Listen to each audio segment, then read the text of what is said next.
Hello and welcome to another video.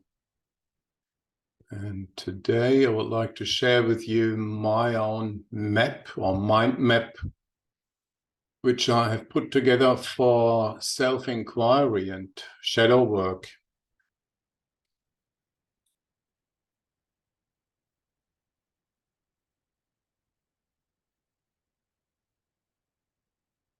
And the first layer of my map is to investigate the nature of experience. Now, first of all, let's have a look at what we mean by the mind. Actually, there are three windows through which we experience reality. Well, the first one is called the mind. Now, the movement of thinking and imagining makes up the mind. That's what we call the mind. It's a continuous movement of thinking and imagining, including concepts, beliefs, and reflections. Always there's an experience and the mind's capacity to reflect, which is just another thought or an afterthought. We can also say that the thinking mind makes up time, reflecting on past experiences and anticipating or projecting future experience. So it makes up the past and the future. The mind or the thinking mind does not exist in the timelessness.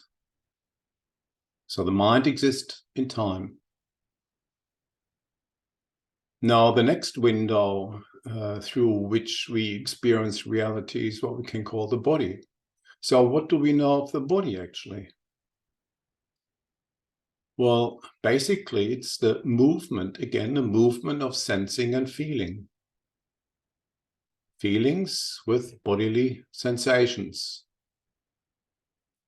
And we can include here that they are referring to morals, values, and they're speaking about our emotional awareness, how aware we are emotionally. Of course, a little bit perception is included as well. If I look down my arms and my body, I can see the body as well. But basically what we know of the body is sensing and feeling. The third window is what we call the world. Now, what is the world? Well, it's made of the movement of perceiving, seeing, hearing, touching, smelling, and tasting. Without seeing, the movement of seeing, there's not an object. That's not the world. And here we can include world views, perceptual filters. And in fact, we can say that the movement of perception is making up space. You know, the over there. But we experience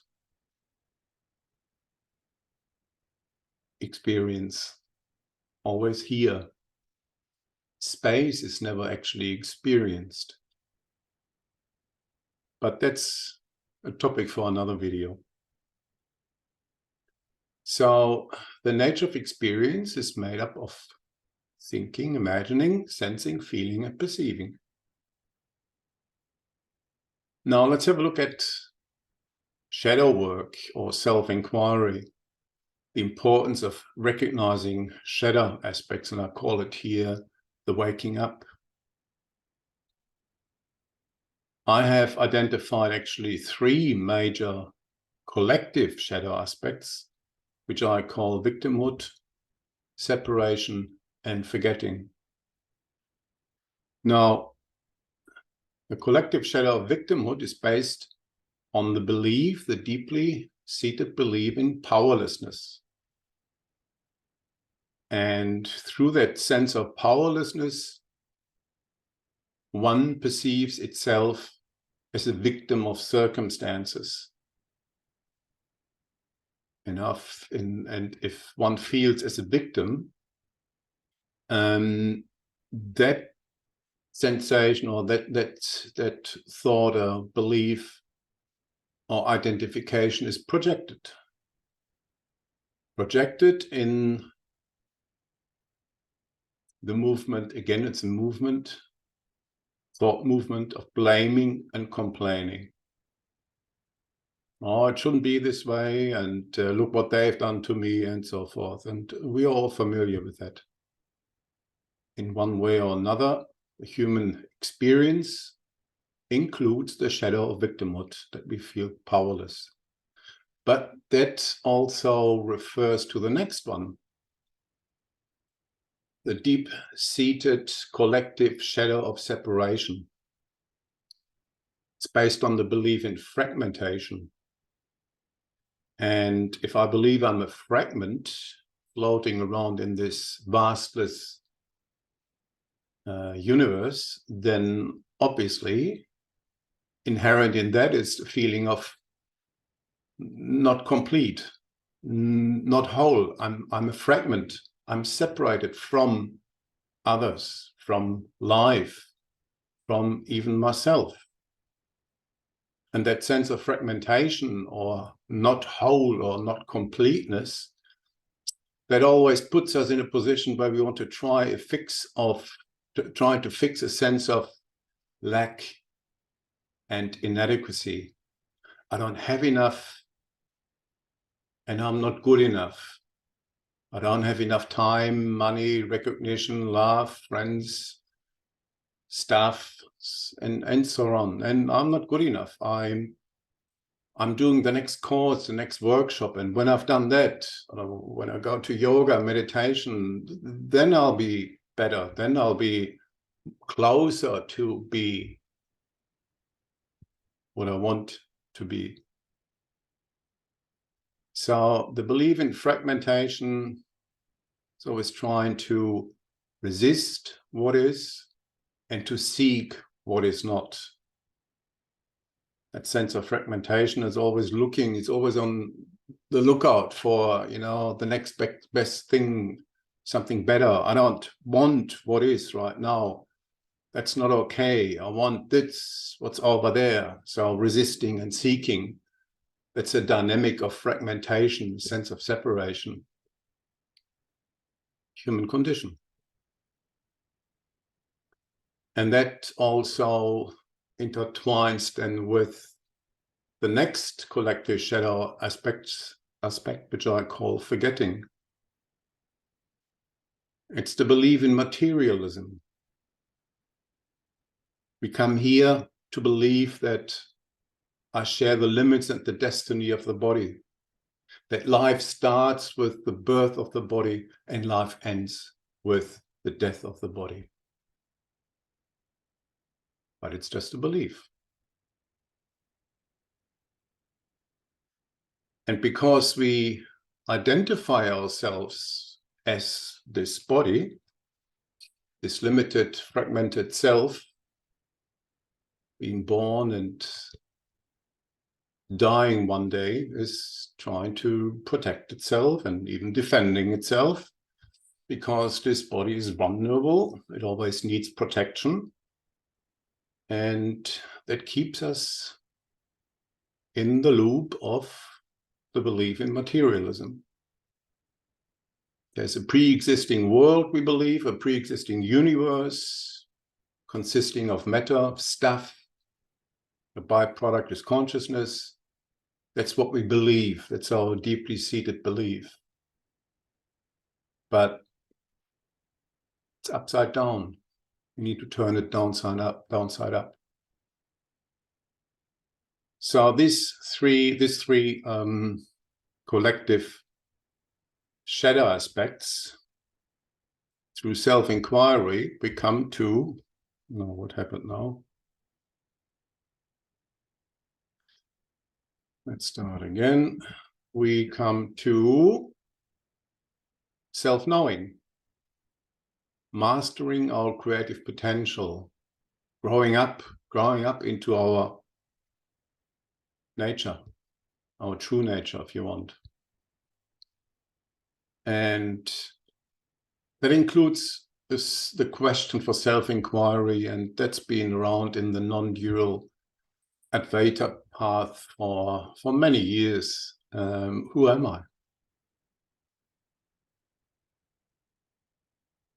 And that should ultimately lead to the recognition that externally, I'm not a person, I'm not an individual. What I really am is this living being with sovereign integrity.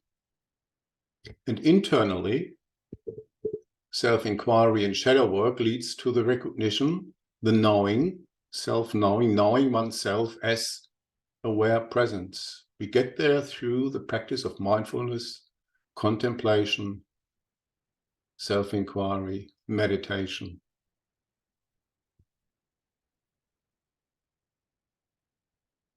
The next part is, and that's a question almost every single living being on this planet is asking him or herself, how can I find peace? Because all our endeavors are based on, the search for happiness.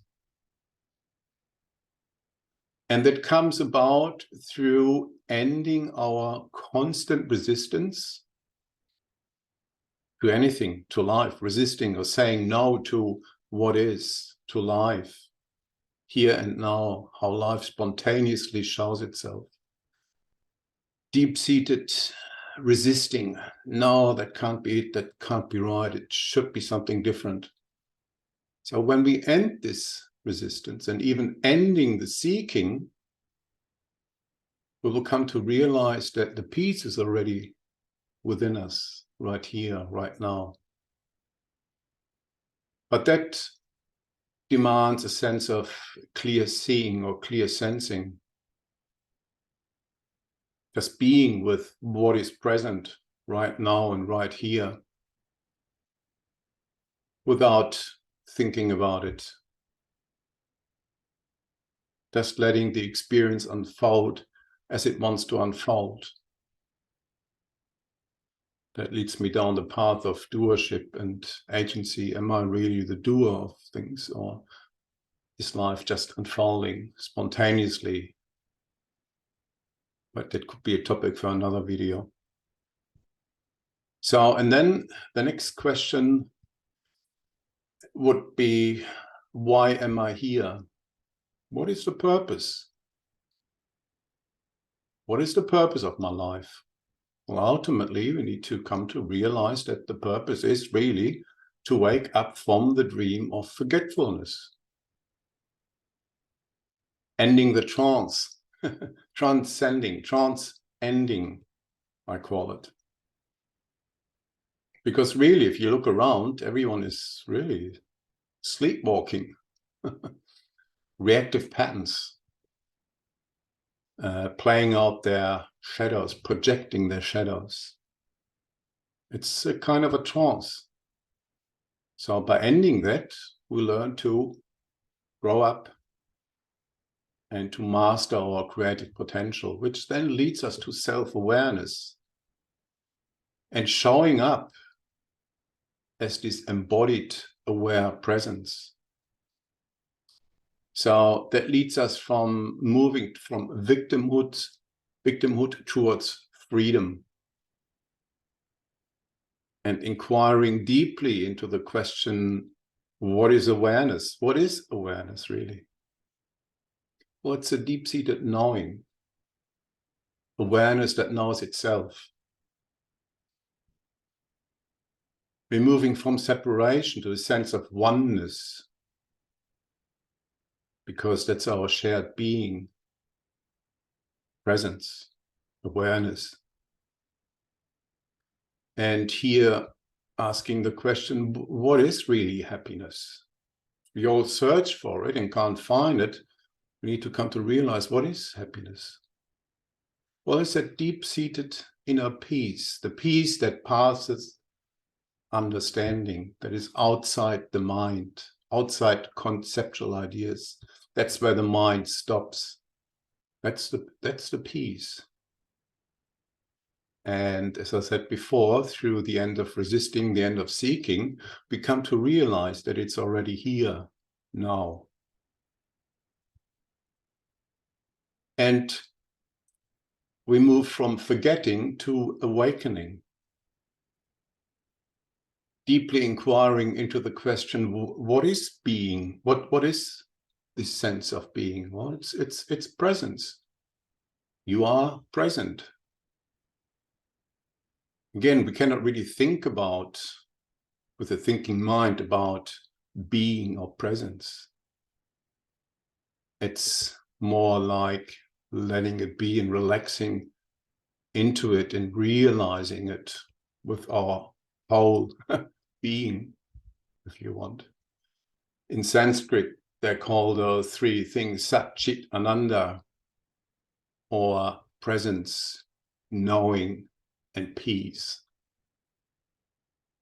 This is really what's meant by showing up, to be that, to stay in that presence, to stay in that peace, with that peace, as peace, and being aware of it, resting in awareness, and then responding in daily life, responding from moment to moment, knowing that, embodying that.